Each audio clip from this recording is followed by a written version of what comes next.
మన ప్రధాని నరేంద్ర మోడీ గారు ఇప్పుడు COP26 సదస్సు గ్లాస్గోలో ఉన్నారు. ఈ సదస్సు ఇప్పటికే రెండో రోజులోకి ఎంటర్ అయింది. మొత్తం ఈ సదస్సు 12 రోజులు జరగబోతోంది.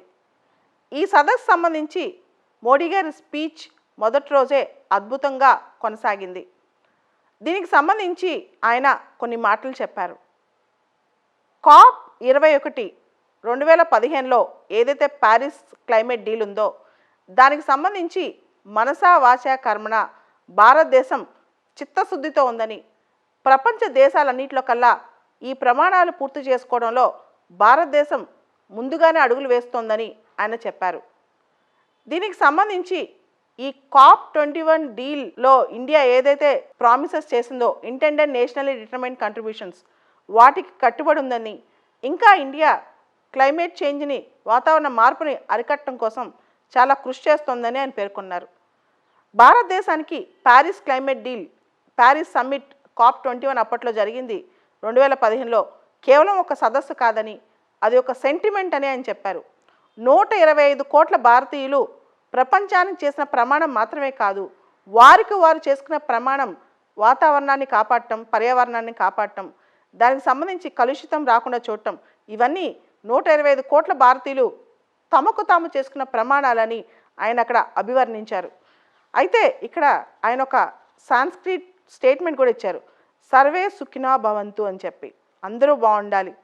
దాంతోపాటు లైఫ్ అనే కొత్త ఫేజ్ కూడా ఆయన అద్భుతంగా అక్కడ అందరి ముందు చెప్పారు. LIFE అంటే లైఫ్ స్టైల్ ఫర్ ఎన్విరాన్మెంట్ అంట. LIFE లైఫ్ అనే కొత్త యాక్రోనియం కూడా ఆయన సృష్టించారు. దాని meaning life style for environment అని. ఇండియా నొక్కి వక్కాణిస్తోంది ఒక విషయంలో. $1 బిలియన్ అంటే $100 బిలియన్ ఫండ్లో $1 or $2 బిలియన్ కంటే ఎక్కువ డబ్బులు రాలేదు క్లైమేట్ చేంజ్ ఫండ్ కోసం. ప్రపంచ దేశాలు, అభివృద్ధి చెందిన దేశాలన్నీ $1 ట్రిలియన్ అంటే $100 బిలియన్ ఫండ్ ఇస్తామని చెప్పాయి. కానీ ఆ ఫండ్లో డబ్బులు మాత్రం ఏ దేశానికి సరిగ్గా అందలేదు. ఆ ఫండ్లో డబ్బులు మాత్రం చేకూరలేదు. దానికి సంబంధించి ఇండియా అభివృద్ధి చెందిన దేశాలు ఏవైతే ఉన్నాయో అవి ఖచ్చితంగా ఈ ఫండింగ్ చేస్తాయని ఇండియా ఎక్స్పెక్ట్ చేస్తుందని చెప్పి ఆయన చెప్పడం జరిగింది. ఇదే COP26 సదస్సులో నిన్న మోడీ గారు పంచామృత ప్రమాణాలు చేశారు. అమృత్ తత్వ 5 ప్రమాణాలు, వాటికి ఆయన అమృత్ తత్వ లేదా పంచామృత ప్రమాణాలు అని చెప్పారనమాట. ఇది ప్రపంచానికి భారతదేశం ఈ 5 ప్రమాణాలను బహుమతిగా ఇస్తుందని చెప్పి ఆయన చెప్పారనమాట. ఈ 5 ప్రమాణాలు ఏంటో ఒకసారి చూద్దాం.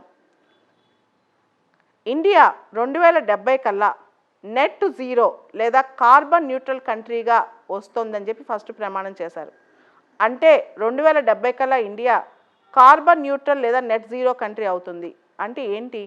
ఇండియా ఎంతైతే కార్బన్ ఎమిషన్స్ చేస్తుందో, గ్రీన్ హౌస్ గ్యాస్ ఎమిషన్స్ చేస్తుందో, అదేవిధంగా గ్రీన్ హౌస్ గ్యాసెస్ని వాతావరణంలో తగ్గిస్తుంది, అబ్జర్వ్ చేసే టెక్నాలజీని వాడుతుంది అని చెప్పి.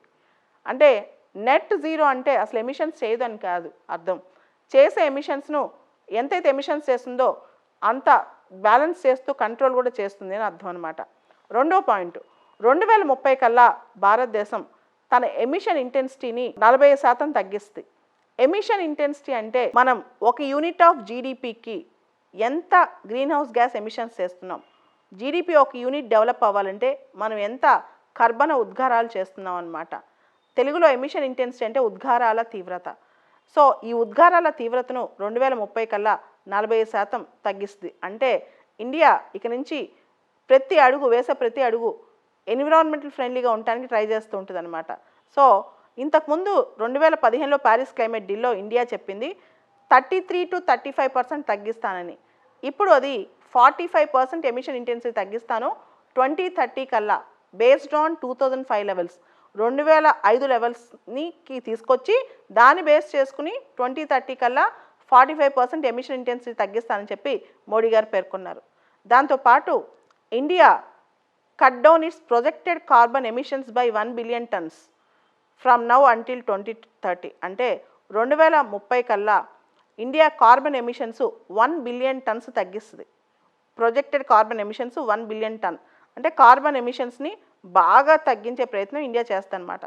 ఆ తర్వాత రెన్యూబుల్ ఎనర్జీ, మన మొత్తం ఎనర్జీ రిక్వైర్మెంట్స్లో 2030 కల్లా రెన్యూబుల్ ఎనర్జీ 50% చేస్తుందంట.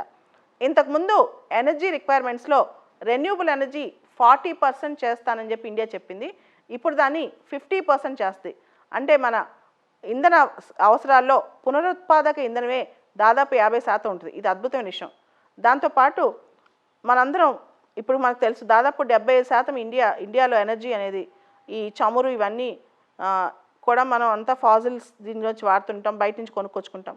దాంతోపాటు పవర్ జనరేషన్ కూడా మనం 75% ఎక్కువగా మనం చూస్తే పవర్ జనరేషన్ బొగ్గు వాడతాం అన్నమాట. సో ఇప్పుడు నాన్ ఫాజిల్ ఎనర్జీ కెపాసిటీ అనేది ఇండియాలో 500 గిగావాట్స్కి 2030 కల్లా తీసుకెళ్తుంది.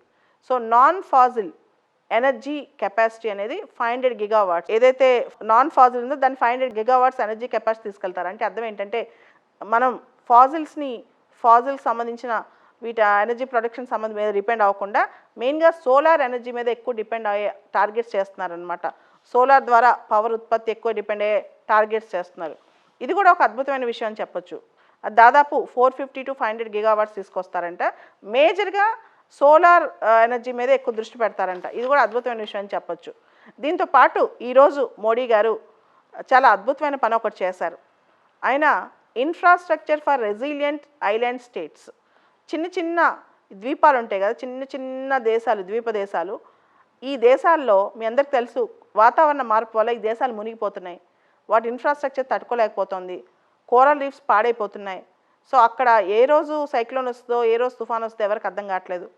కాబట్టి వాళ్ళకి మంచి మౌలిక వసతులు కల్పించే ఉద్దేశంతో infrastructure for resilient island states, చిన్న చిన్న ఐలాండ్ స్టేట్స్కి ఇలాంటివి చేస్తున్నారనమాట. ఇది ఇంతకుముందే భారతదేశం, బ్రిటన్ ఇవన్నీ కలిసి coalition for disaster resilient infrastructure, దీనిలో భాగంగా infrastructure for resilient island states అని స్టార్ట్ చేశారు. మోడీ గారు ఈరోజు అది లాంచ్ చేశారు.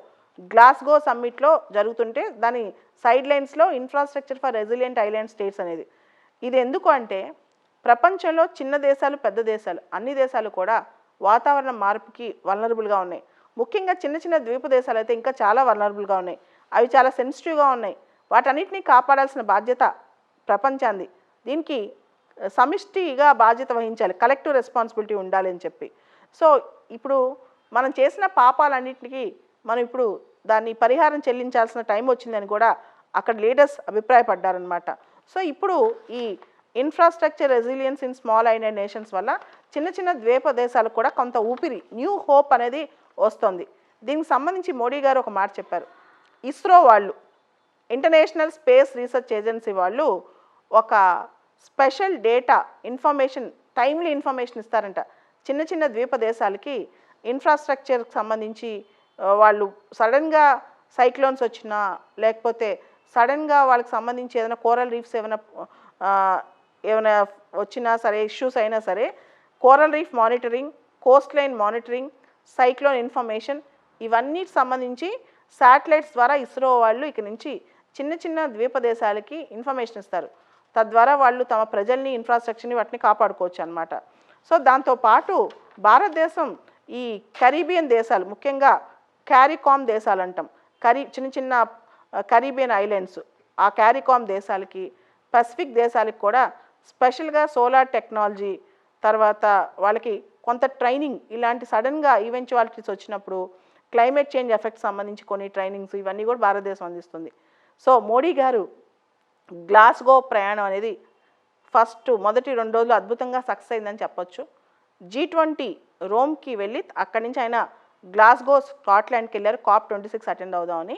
ఇంకా COP26లో ఈ పంచామృతాలు, తర్వాత infrastructure resilient for small island country states, ఇదే కాకుండా ఇంకా ముందు గ్లాస్గో ఇన్ఫర్మేషన్ కూడా మీకు రేపు ఎల్లుండి చెప్తుంటాను. Thank you.